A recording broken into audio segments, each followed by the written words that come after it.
My editor's over here snoring up a storm. It'll be a good soundtrack. Yeah, that's a good thing. He's going to edit it. Aiden, wake up. Your snoring's loud. You're going to edit that out.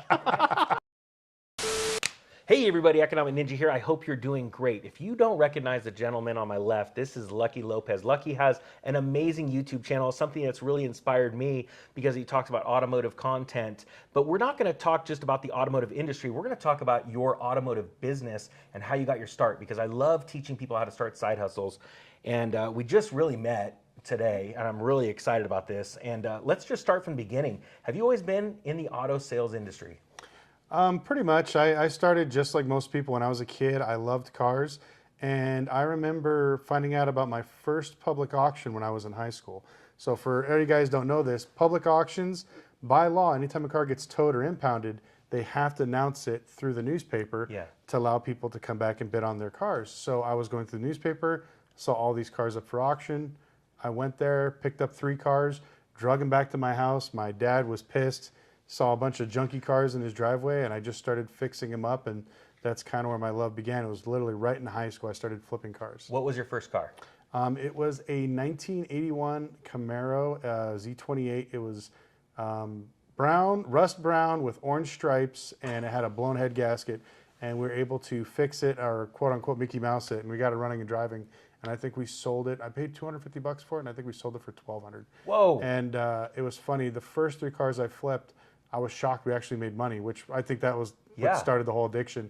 And my dad was like, "It's bad. It's dishonest. You need to go to college." It's dishonest. Yeah, and I just sounds like my dad. Yeah, and so I fell in love with it, and since then I kind of just went on from there. Opened up my first auto repair shop when I was 18. Wow. I was trying to go to school and do some other stuff, but at that time it just didn't really work out. And I don't know if you probably know this, if you had a Ferrari kit car. I was bored, and I bought a 355 replica from this company in California that did the 355 replica for The Rock, the movie with, oh my God, Sean Connery and Nicolas Cage. Oh, no, wait, the yellow one? Yeah, so the guy that had the molds for that, I bought my car from him, and I was building it up in my shop. And at the time, well, actually, first I started off in an apartment. Yeah. And then the HOA got mad at me, told me I had to move it. No way. And so I rented a small shop in Chinatown, and I was working on it. And I'll never forget, I was working on my car, and somebody just stopped by, saw the Ferrari, thought that that's what I worked on. Yeah. And people just started showing up. Hey, I have a Lamborghini Diablo. It's overheating. Can you help me? I have a 355. My top's not working. Did you? Yeah. I started looking at some of the cars, and I was like, it can't be that hard. I thought it'd be really, really complicated. Yeah. Working on a Honda at that time, back in like the 2000s, is more complicated than a Lamborghini Diablo or a 355 or a 348. And then I remember we just kind of went off from there, started getting contracts with all the exotic rental car companies here in town. Dream Cars, shout out to Rick, rest in peace. He owned the biggest rental car company here in town. Yeah. And he gave a young kid like me a shot, and we just started fixing his cars, doing stuff. And man, I've done so much. I don't know what house. I don't want to ramble too much because I want to. Well, I will say it's funny that you give that story about the 355, because when mine would go to the shop, because it spent more time in the shop because it was the Fiero base. Yeah. And but people would come by and want to take photos with it, or they would argue with the mechanic that it was real. They would actually argue with him. He goes, "No, it's fake." Yeah. And mine was made for a B movie too. I don't remember which one it was, but that's all I could afford. I mean, I saved up for it, and I lived in. We were talking about prior to this. You've lived through cycles. You were an investor. We're about the same age. You witnessed the .com crash, and you witnessed the Great Recession, and you've seen those prices fluctuate. Now, when you started, you said you went from the shop, and then you went into to renting cars. Is literally that it? Like, that is the bridge? It went from fixing cars to renting cars? It went from fixing cars to getting a business license to actually starting to work on the public's cars. Okay. And then I actually started just running a whole service fleet. I was going after fleets. And that's when I decided to make the bridge to get a body shop, because I saw insurance work was huge. Yeah. And, you know, at first I thought, oh, this is going to be really hard. It's going to be complicated. It's really not. It's really? A lot of the stuff is all online. Well, back then there wasn't online. We had to go to the city and get these books and apply for everything like via paper. But I got my licensing for body shops, started doing insurance work, and that's what got me into the rental car business, because I was trying to figure out, how do I get more business? And the best way I figured is, well, when I had these customers who would come in and let's say they had a Mercedes and the parts were back ordered, it would take 2 months for the parts to get in from Germany, and they were upset and they're, oh, my car's not fixed, and they would call me every day. So I was like, you know what, why don't I just give everybody that comes here a free rental car, and with the money that offsets, you know, my cost for that will be all the new customers I get in. So I started offering any repairs over like $3,000, you would get a rental car. And it just, our business just blew up overnight. And unfortunately, right when we were hitting our stride is when '08 happened. Oh, yeah. And I watched, that's the first time I learned the term cross-collateralization. I saw people with $1 million credit lines, 2, 3 Ferraris, a bunch of houses, all these real estate investors just go broke overnight. Yeah. I saw cars that I was dumping 60 grand into wheels, system and upholstery, they were selling at auction for $60,000 now. Nobody could afford them. Yeah. Yeah, I remember we bought a Gallardo for $33,000 back then. Don't Yeah, get me started. Yeah, I was witnessing some of those sales too. Yeah, nobody had money, nobody had credit, and you know, we spoke a little bit before that. Like, I feel like this is deja vu all over again. It's everybody overlent, and I remember there's a handful of people. If you want to call them conspiracy nuts, where they're like, hey, like one of my real estate friends, he sold all of his real estate here in Vegas and California, and he said he's literally going to, I think he was going to go back to Spain or something, relax for 3 years, and then come back. And we were talking at a local bar here, and people are looking at us like, you're crazy. He's like, and I remember the bartender, she's like, well, I have 3 houses. The construction worker next to us had 3 houses. And he goes, this is why we're going to crash. He's like, look at all these people that have all these houses, right? And I kind of laughed, but then fast forward to today, and I remember having a Lamborghini or Ferrari was unique and rare. Yes, it's not anymore. I just pulled up in the valet. There's like 30 of them down there, and it's in the middle of the day. We're not even at nighttime yet. So that's sweet. It cracks me up that like it's now become a point where everybody is so in debt, so chasing the Joneses that I feel like we're right back to '08 again. I agree, but I feel it's bigger. Now, I was at a Lamborghini dealership in Nashville a couple weeks back, and the only salesman was there because there was nobody there to buy Lamborghinis. And I asked him, I said, well, what are your biggest customers? Like, oh, that's easy, Bitcoiners and YouTubers. And I said, okay, that makes sense. But I asked him, Amal, do you think the cars are going to go down in value? He goes, no, they're not. And it's funny because I asked him what he did before he was a Lamborghini salesman, and he said he was a golf pro. And I said, well, when did you leave being a golf pro? He's all 2009. I said, well, why? And he said, because all of the golf courses went bankrupt. I'm like, yeah, no one could pay the green fees. And he goes, yeah. And I go, so they're going to be able to pay for the Lamborghinis, but not green fees. And his mouth just dropped. It was like a red pill moment. Yeah. Man. Everybody's still fighting that. Like, I've never seen people buck against the system. Like, there's all these things, all these signs in the economy saying everything's going to go bad. Yeah. It's all going to go down. But for some reason, everybody keeps fighting it. They're propping up car prices, real estate prices. Banks are having issues collecting money. It's like everything spells doom and gloom, but nothing has dropped yet. Yeah. And I'm just sitting here patiently waiting, and it's like the more I see, the more it just shocks me. But especially with exotic cars. Yeah. I just picked up an NSX. I flew all the way to Portland. It's been there for 8 months. That's why you were up there? Yeah. When you called me? Yeah. So I same thing. I messaged them. I was like, hey, the car's this much. Yeah. And I watched 5,000, 8,000, 10,000. They just kept dropping the price. And you know, and originally I was supposed to be waiting for my, I ordered a Lamborghini Technica. Okay. So I have one on order. And all of a sudden, I was like number 60 something. All of a sudden, I'm in the front of the line. Wow. All the crypto bros started calling up, can I get my deposit back? Are they getting their deposit back, do you think? Mm-hmm. Yeah, they are? They have to by law. Oh, okay. So, and they don't care because all it does, like, I got a call and they said, hey, you need to come in, finalize your specs. Yeah. So we're going to send in your deal. And that's why I put up, well, one, I sold my R8 because I was so afraid of, I was watching prices literally fall. I had an offer for almost $30,000 more than what I sold it for 4 months ago. And I was going to sell it then, but I didn't. So I was like, I just kind of freaked out, sold the car, waited, and then I thought I was going to get my car, but then he told me that it's going to be another 6 to 8 months while it's being built in Italy. So I was like, well, right now I'm driving a turbo smart car that I'm actually getting ready to lift up. Yeah. It'll come to my channel here in a little bit. Oh, sweet. And so, but I was like, you know what? I'll just buy something in the meantime. Yeah. And I actually made a video, like basically top 10 tips on how to buy and negotiate a car. Yeah. I just sat there and just started throwing out lowball offers. I knew some dealer was probably upside down or had it on their flooring line. They had to get rid of it. Yeah. And I didn't go by the price. I know everybody goes by price. Yeah. I went by the oldest car on Car Gurus.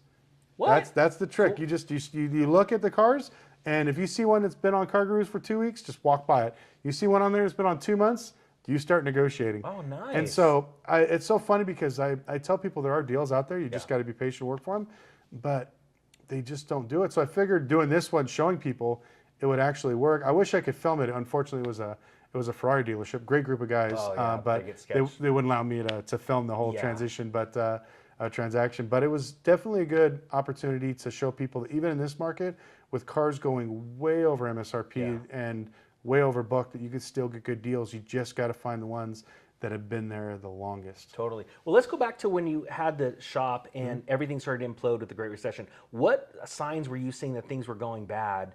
And then what did you feel that you did right or that you did wrong?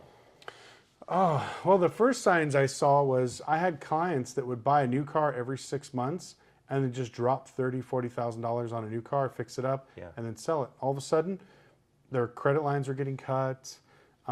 They weren't able to close as many house deals or negotiate as many lines of credit. Both those happening now. Yeah, and it was weird. It was like somebody pulled the purse strings. All of a sudden, you know, when you're used to walking away every day with thousands of dollars in your pocket, it was like, I thought it would like slowly trickle. Yeah. It was just a shut off. Wow. Like all of a sudden, I remember a lot of my clients, hey, I can't do it. I lost my line of credit, this, and all of a sudden that became the trend. Yeah. I lost my finances. And I'm like, well, I thought you guys were all rich. You know, you guys driving Ferraris and Lambos and having 6, 7 houses, 4 or 5 Rolexes. No, they're all credit warriors. They all had tons of credit, but zero cash in the bank. And that's, like I said, that's when I learned the term cross-collateralization. My thing was, I was pretty fortunate. I started seeing that on the wall. And at that time, I was like, okay, well, let me start selling stuff off. I talked to my buddy Patrick. Shout out to you if you're watching. He's the one who told me to sell all my stuff, and he sold all He's his the one houses. who went to Yeah, Spain? yeah, he Wow, dipped nice. out. So I sold a lot Nice. of, I had a bunch of cars. I think I had like 18 cars. I sold them all. Yeah. And I'll tell you what, it was like just a blessing. Right after that, I started seeing in the news, and then all of a sudden, my shop was quiet. Wow. And Even for repairs. even for repairs, nobody had money. It was So were you doing more upgraded repairs or were you doing just, hey, my car is not running? I gotta everything. get We fixed? were doing, because So you were doing like modifications. yeah, no, we were doing modifications. That was the gravy work. That's where we make a lot of profit. Really? But the all steady business comes from the repair because cars break down every day. Yeah. For every one Ferrari we customize, there's 30,000 Honda Civics that are breaking down all over the place. So Gotcha. that was our business plan, that was our bread and butter to pay our bills. And then the gravy work was all the customizing. And we even did props for movies and stuff too, but all that stopped. Like, soon as the word started coming out and the money stopped flowing and the lines of credit were getting pulled back, Yeah. I had casino workers. That's our biggest people here in Vegas. They stopped coming. I got laid off. Really? They're wiring me down. They're making me cut down my position. I have to accept half what my normal salary was. It came so quick. Yeah. And then all of a sudden, the fallout for the next 2 years was awful. I mean, if I could do anything, I probably would have saved my money instead of just kind of, I actually took a break from the car business because at the time I was kind of burnt, and I went to Texas and flipped some houses for 2 years. And So it was what, about 2010 you went to Texas? 2000, I'd say 9 through 10, yeah. Okay, all right. And so I went there, flipped some houses, had some fun, and it sounds so funny. It's just like a toxic relationship. I miss the car business, Yeah. and even when I was flipping houses, Yeah. I was flipping cars. See, that's I was like, nice. I'd buy houses, and people, we used to go to the courthouse, and people were just leaving their cars in their houses and just walking away from Isn't them. that crazy? Yeah, and so we Yeah. would go there, and the banks and credit unions were like, oh, well, we have those car loans too. I was like, Yeah. oh, can I buy those too? So I made a package deal. I'm like, well, if you finance the house, throw in these 2 or 3 cars, I'll take them all. And we just started getting cars from all kinds of credit unions, banks, because they were just giving out this credit like crazy. Yeah. I mean, I remember the first house I bought, and this is hilarious, and this is where we're at right now. Yeah. They were on disability for $1,200 a month. They had just a normal house, but it was about $400,000. And that back then in Texas was outrageous for a price. Yeah. They paid $400K for it. They both had brand new Ford F, I think 150 trucks. So back then it was like $30,000, $40,000 trucks. Yep. So they're supposed to pay all that with $1,200 of disability Wow. and Social Security. And I asked him, I was like, how do these people even qualify? Yeah. But he said the same thing. Back then they turned a blind eye to it, just like today. And so here we are. So would you say that it was, what year do you believe the purse strings, that feeling just hit everybody, that instantaneous, it felt like It was overnight? 09. 09. '09. It Okay. was so once the news started, like right now, like the news is saying the economy's fine. The first time, like I heard this week, they actually saying we're in a recession. Yep. Shocked me. So I'm like, okay, here it comes. Yeah. Same thing happened. We're fine. We're fine. We're fine. Oh my God, something bad's happening, Yep. and it was just the most slippery slope. Just money shut off. Everybody stopped. Yeah. I saw projects that were waiting like 2 years for construction materials.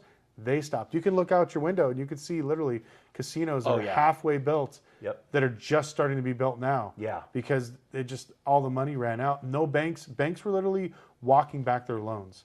And we're seeing that in the car industry. We're seeing it more in the credit card industry, where it seems like people's available credit's getting slashed in half. And we didn't see that in homes until 2008, where the credit lines were getting slashed. But what I think is really interesting is, and you may be able to speak to this, people that are, so right now home loans are hard to get, or not hard to get, but it's just that homes are so expensive, people aren't buying, the velocity isn't there. Now the federal government just came in and said, hey, if you have a low credit score, we're going to hook you up. You heard about this, right? And then if you have a good credit score, we're going to fine you because we got to get our money somehow. Yeah. So that's a great example of almost like a ninja loan, where they did those loans where like, look, anyone with a pulse can get a loan because we need to start picking this up. Do you foresee that happening in the car industry, where the government's going to have to subsidize the lack of consumers going out and getting cars, either through tax credits or maybe a help on like a down payment assistance? I'm hoping that doesn't happen. This is something you guys will find interesting, and you guys watching at home, China has already done that. Really? China's actually given people 20, 30, 50% up to down payment assistance on a new car, subsidizing it through their government programs to stimulate the automotive industry. Wow. And literally overnight, it destroyed the automotive industry out there. They have used car dealers that, imagine like you go buy a Tesla X and you paid 70 grand for it at the auction. They can go get a brand new one with, let's say, $30,000 or $40,000 rebate from the government. So you're only paying maybe $40,000 for a brand new one. Why would you pay 70 grand for a used one? Yeah. And so people were literally, used car dealers were setting their dealerships on fire. It's hilarious. You could see the videos. And it's getting so bad that the Tesla plant over there has so many allocations that people canceled. They're considering sending Teslas that were made in China to the United States. Oh, no way. But get this, that was this all happened about 2 months ago. Yeah. And then Tesla just dropped their price the third time this year because of lack of sales. Yeah. So everybody keeps saying they want the government to step into the automotive industry and regulate it. Yeah. And I keep telling people, no, you don't. Because they did it with housing, and look what happened. Exactly. Like, you can't buy this house for a $2,000 mortgage, but you can rent for $3,000 a month. And that's what I keep telling people. If the government steps in, they're going to tell you, everybody that's driving a nice car now technically can't afford it. Yeah. 100%. I don't care if you're making your payments or whatever else. The government is going to say that you simply can't afford it. Just like you can't afford a $2,000 mortgage, but you're going to pay $2,500 or $3,000 a month in rent. Isn't that crazy? Same thing, yeah. And so, but the China thing is really scary because that just gives us a glimpse into what happens when the government sticks its nose. Oh, and it's not only subsidizing down payments, it's subsidizing the loans. So it's screwing its own banking industry. Yeah, that's true. And it's interesting. China came out of COVID, and everybody, especially on Wall Street, was expecting this just gangbuster time. But it didn't happen. The consumer woke up, got outside, and goes, well, I don't want to spend money. I don't know if they were educating themselves while they're inside their homes or what. Oh, yeah. I mean, it's like everywhere you've seen, like banks were charging people for houses that weren't even built. Construction stopped. They couldn't get food. And then I remember seeing this mass migration because I did a lot of manufacturing with a few Chinese companies. And all the people that I knew in China, they're no longer there anymore. Wow. They just left. I'm like, where are you at now? Some are in India, some are in Europe, some are here. Yeah. They just got the hell out of it. That's what I knew was bad. When they're willing to go to another third world country like India instead of like waiting to go to the US, they just needed to get out of there because they were so worried about their money going to zero. That was their number one concern, is they kept pumping money into the economy, kind of like what our government's doing. Oh, totally. And they're so worried that like they spent their whole lifetime building these savings because their real estate, they just walked away. They know their house is not worth anything. Isn't that crazy? Yeah, because before they would put up a house for sale and it would sell like in 5 minutes now. Yeah. They were saying that their houses were up for sale, I think the last year and a half, no offers. Wow. And no banks, and even if they do get an offer, the banks won't finance it because they don't want to take the risk. Wow. And so it's like America is so close riding that edge to where they're at. It's scary. We're going all over the map, so I'm just going to keep this in one. Oh, yeah, sorry about that. No, I love this. I love this content. So let me give you a story of what I went through in 2006. And then let's put it into the car industry. I was really big into hot boats. So I'm in Havasu. My family's got hot boats, and I remember walking barefoot from hull to hull, and I was literally asking all the boat owners, "Do you own your boat cash?" And nobody owned their boat. They all were paying payments. And people would ask, like, "Why are you asking?" I'm like, "Because the economy's collapsing." This is like mid 2006, I want to say. I had already liquidated most of my homes. And one guy goes, "I own a cash." I'm like, "No way! Like, I want to know how you did it. You must be rich." And he goes, "Yeah, I just wrote a check for it." And then a couple of questions later, it was, "Well, the check came from an equity line on my house." So you're saying everybody owns Lamborghinis, everyone has Ferraris, and I can't even bring myself to just say, buy one right now because I know what's coming. I know you know it too. We'll get into the Audi. How many people right now do you see that are just the fake millionaires that you were talking about that shocked you back then? In relation to now, is it more? Is there More. Yeah. A lot more. Man. That's what it's truly shocking is when I go to the auctions, I see people running cars. I see dealers like myself that are selling regular used cars, 2-3 Lambos, a Rolls Royce. I know how much money they make. They can't, I won't even buy one of those things. Yeah. And these clowns got 3 or 4 of them. And I keep asking them, why do you have these cars? Oh, it's to show off and the whatever else. And Like to bring people in? yeah, to bring got 'em, people get 'em in stopped. and to basically impress a bunch of people you don't like.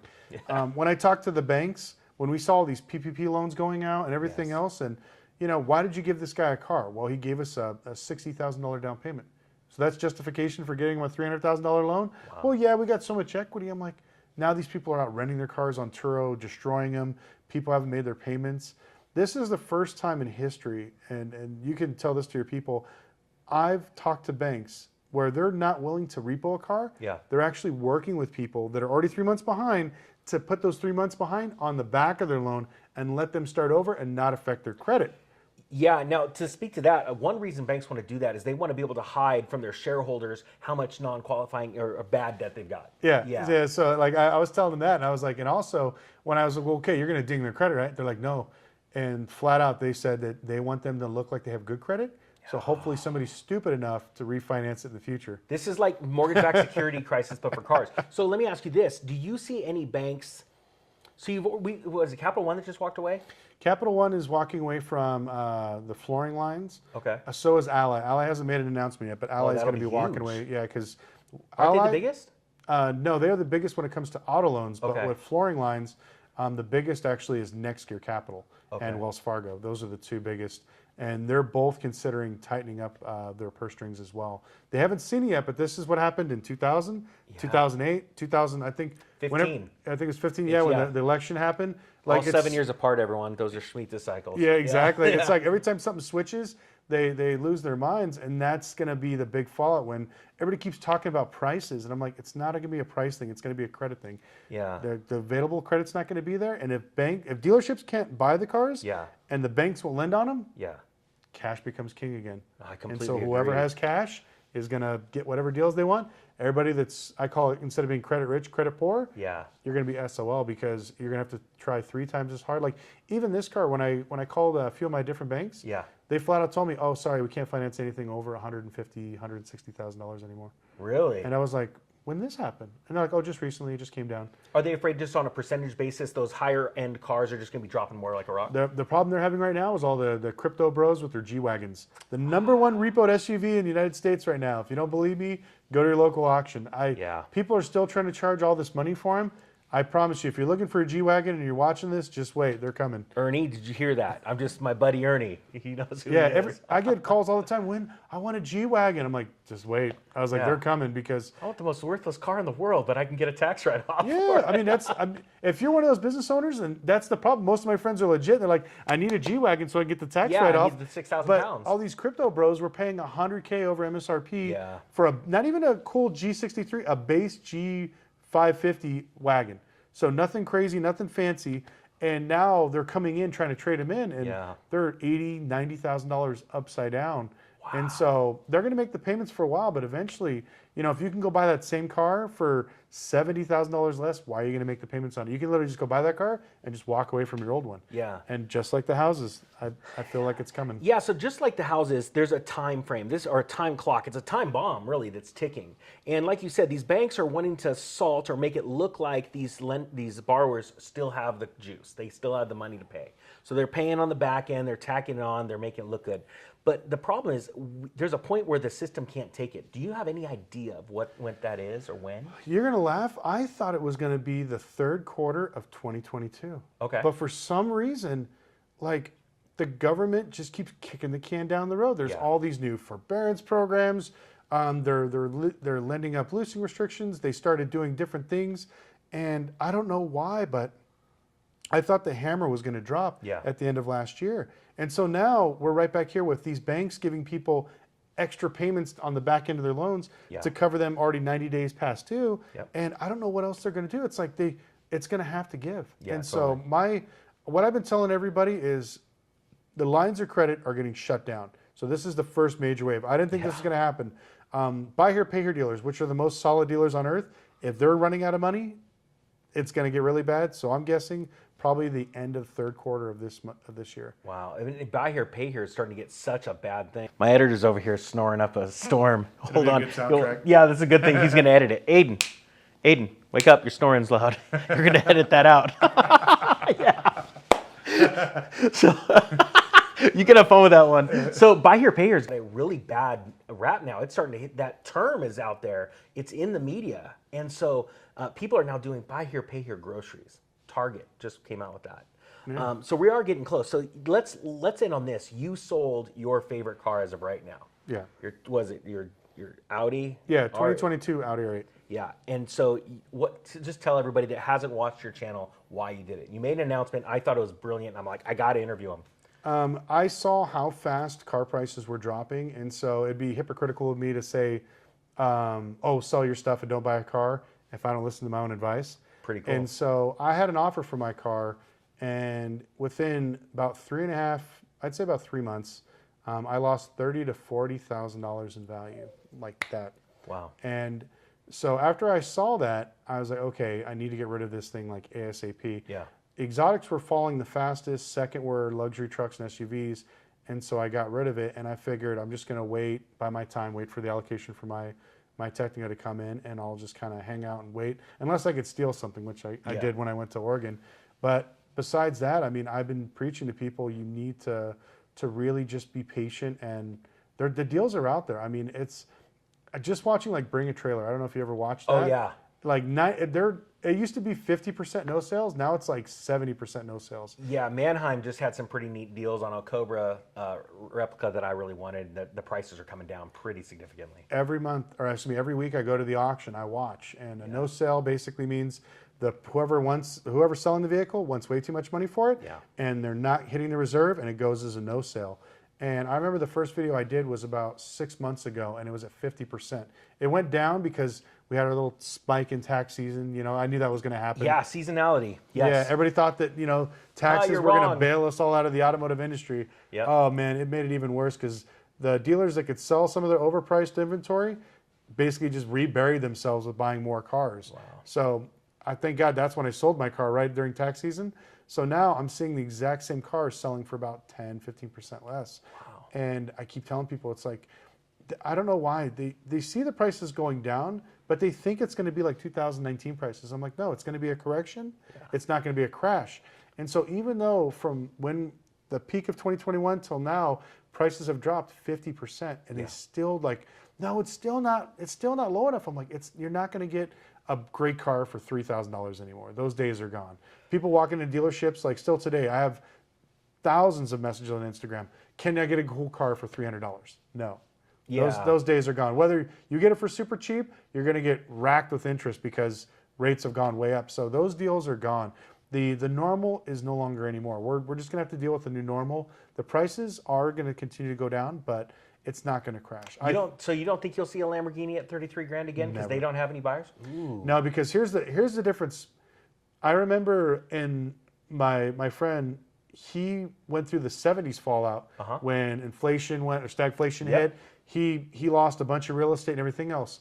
people like him now have seen 2 or 3 of these trends in their lifetime, just like us. That's true. So now we're smart. We're sitting with money on the sidelines. Yeah, I know. That's true. So, we are sort of the problem now. yeah, so now, but it's good though, because you have a handful of consumers that are just consuming. Yeah. And then you have a handful of people that are sitting back waiting. Like, I have friends that are in real estate, friends that are in minerals and oil. They're all stockpiling their money, or even getting together in like conglomerates to get one big line of credit and chunk of money to go buy this stuff as soon as the market falls. So even if the market, real estate falls, oil falls, gold falls, cars fall. I hope you enjoyed that interview. Unfortunately, the cameraman was literally asleep at the wheel and our camera overheated and shut down. And I'm really sad about that because there was so much more amazing information. Lucky, I'm sorry about that. I drive all the way to Vegas and this happens, but I really appreciate the opportunity to interview you. Can't wait for the next time, and we will not have these problems again. With that being said, the Economic Ninja is out.